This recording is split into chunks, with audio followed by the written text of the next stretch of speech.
How's it going, everyone? My name is Taki, and today we're going to take a quick look at the ZPG. Obviously, this is not my main channel, and that's largely due to the fact that I've wanted to make a second channel to do small things like this or behind-the-scenes videos on handheld development in China, and those don't really fit on my main channel.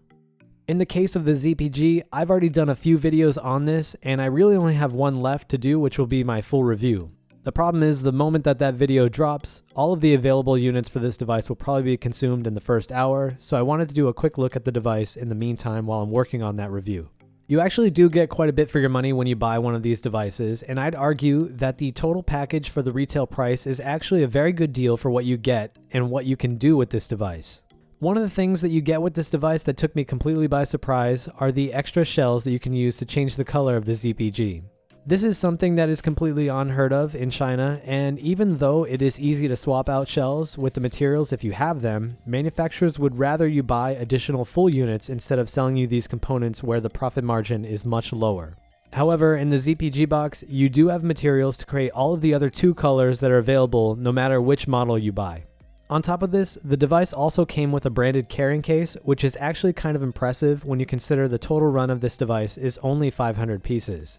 Inside the case, there's an angled cord jack, so you can use headphones while you're holding the device, even though I primarily use Bluetooth headphones when I'm playing on this. There's also a charging cable that's branded with Lao Zhang's store, and finally, you have all of the components that you need to change out the colors of your device, including stickers and some vent material. The next thing that I'm going to do is a little teardown on the two models to see some of the differences between the final model and the prototype, and I'm going to use this opportunity to take a look at the process of swapping out the shells if somebody wanted to do so.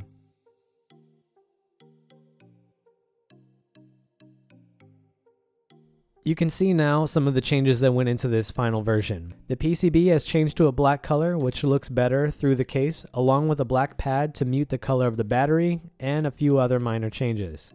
Some of the biggest changes are actually on the front with the brand new custom touch interface, but you cannot see that unless we continue on with the teardown. Here's what the entire PCB looks like minus the display panel. You can see the lengths that Lao Zhang went through to improve heat dissipation on this old SD800 with these large heat sinks. This allows you to sustain a higher overclock than you would if this was inside a cell phone.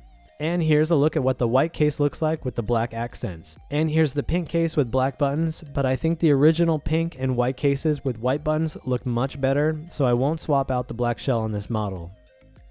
I have to say that I have a new level of respect for the creator of this device after doing this teardown, because this thing is very time consuming to put back together correctly if you don't have muscle memory for doing so. It's really a labor of love. And finally, let's take a look at the software.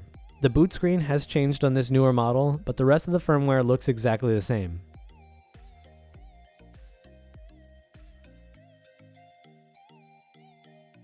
This device comes packed with games, which really makes this function as a standalone console.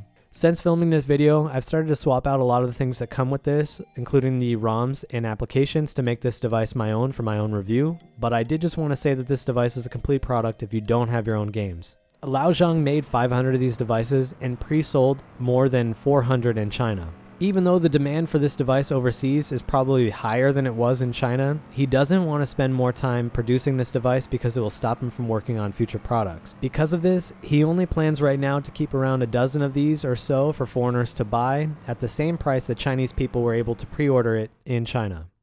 I have no idea if these numbers will change or not in the future, but I thought I'd pass this along because this is going to be very difficult to get for the asking price of $150 after it launches.